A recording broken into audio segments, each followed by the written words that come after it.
La nuit tombait lorsqu'il pénétra dans la ruelle crasseuse. Une pluie froide striait l'air. Derrière lui, des nuages d'orage s'amoncelaient, des nuages noirs, des nuages annonçant la guerre, une guerre terrifiante. Brusquement, un éclair déchira le ciel. Il foudroya un arbre qui prit instantanément feu. Les flammes violettes léchaient les feuilles de l'immense chêne qui bientôt s'effondra. Un grand feu crépitait à sa place. D'un pas trébuchant, il arriva auprès d'un immeuble modeste et tira sa clé recouverte de suie. Avec un petit grincement, la porte s'ouvrit et le jeune homme s'introduisit dans son appartement. Il était enfin en sécurité. L'homme enleva vite son léger blouson déchiré. De sa poche, il tira un objet qu'il venait de trouver tout à fait par hasard dans le bois proche du village. La chose qu'il avait découverte sous les feuilles d'un gigantesque buisson avait l'air d'un morceau de bois banal, sur lequel il aperçut une inscription estampée. L'homme déposa l'objet sur son bureau et sortit une lampe de poche du tiroir.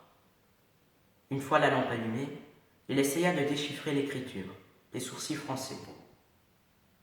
Plus il inspectait l'objet, plus il se rendit compte qu'il ne s'agissait pas d'un bout de bois, mais d'un os rangé à ses extrémités. Un frisson lui parcourut les chevilles. Malheureusement, il n'arrivait pas à décrypter l'inscription mystérieuse dont il sentait cependant émaner un pouvoir maléfique.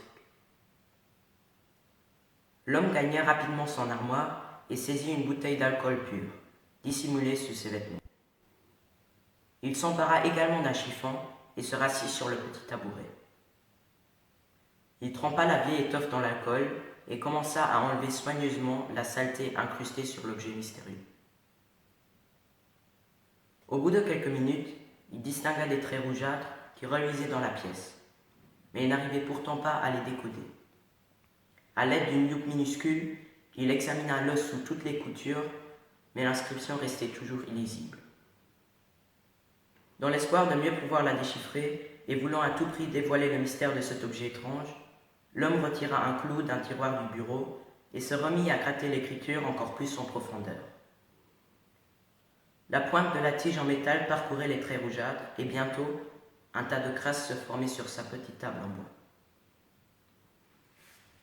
Sa trouvaille enfin nettoyée minutieusement, les traits rougeâtres ressemblaient maintenant à des lettres qui s'entrelaçaient, chargées de fioritures. Quelques lettres s'étaient effacées avec le temps, mais la plupart se dessinaient distinctement sur la surface rugueuse de l'os. L'homme prit un bout de papier qu'il avait sous la main et y griffonna hâtivement les quelques symboles qu'il était capable de déchiffrer. Puis, il plia la petite feuille en deux et la glissa dans sa poche. Il devait avertir Florian.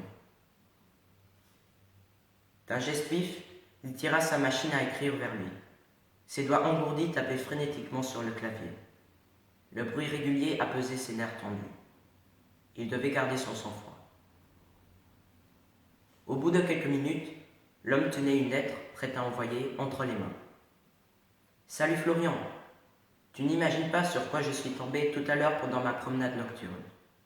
Figure-toi, j'ai trouvé un objet tout à fait bizarre, une sorte d'os rangé des deux côtés, avec une inscription que je n'arrive malheureusement pas à décrypter entièrement. Je dois t'avouer cependant, sans savoir vraiment pourquoi, mais j'ai la mauvaise impression qu'il pourrait s'agir d'un objet tout-puissant et même, au pire des cas, maléfique pour tous les êtres humains. Je comprends maintenant mieux pourquoi ces derniers temps la peur me tenaille. Dehors règne une atmosphère sombre, une obscurité qui semble envahir tout notre univers. Rien n'est plus comme avant. J'ai de très mauvais pressentiments. Il faut absolument entreprendre quelque chose. Que proposes-tu? J'attends de tes nouvelles, Gabriel. Gabriel plia la lettre soigneusement et la mit dans une petite enveloppe avant de s'emmitoufler dans son blouson et de s'engager à nouveau dans la petite ruelle, abandonnant son seul refuge. Dehors, la tempête s'était calmée, mais il faisait toujours un froid de canard. Un vent glacial transperça la veste de Gabriel et il frissonna, ce qui le forçait à poursuivre sa route à grandes enjambées. Une fois arrivé auprès de la boîte aux lettres, il glissa l'enveloppe dans la petite fente avant de rebrousser chemin. Lorsque Gabriel entra dans son minuscule appartement, il se figea brusquement sur place, horrifié. Toute la petite pièce avait été fouillée de fond en comble. L'inconnu n'avait pas oublié d'examiner un seul coin, et visiblement, il n'avait pas épargné les affaires personnelles de Gabriel. Le lit en bois normand avait été entièrement retourné, la porte de l'armoire avait été enfoncée d'un coup de pied, et tout le faux habit de Gabriel, qui s'étalait maintenant sous ses yeux, avait été jeté sur le sol couvert de poussière. Soudain, une peur bleue envahit le jeune homme. Il renvoya la porte dans ses gants et regarda, effaré, autour de lui. Ses oreilles bourdonnaient et son cœur battait à tout rompre dans sa poitrine. Une bouffée d'angoisse le saisit et Gabriel sentait ses jambes flageoler. Où était parti l'objet mystérieux ?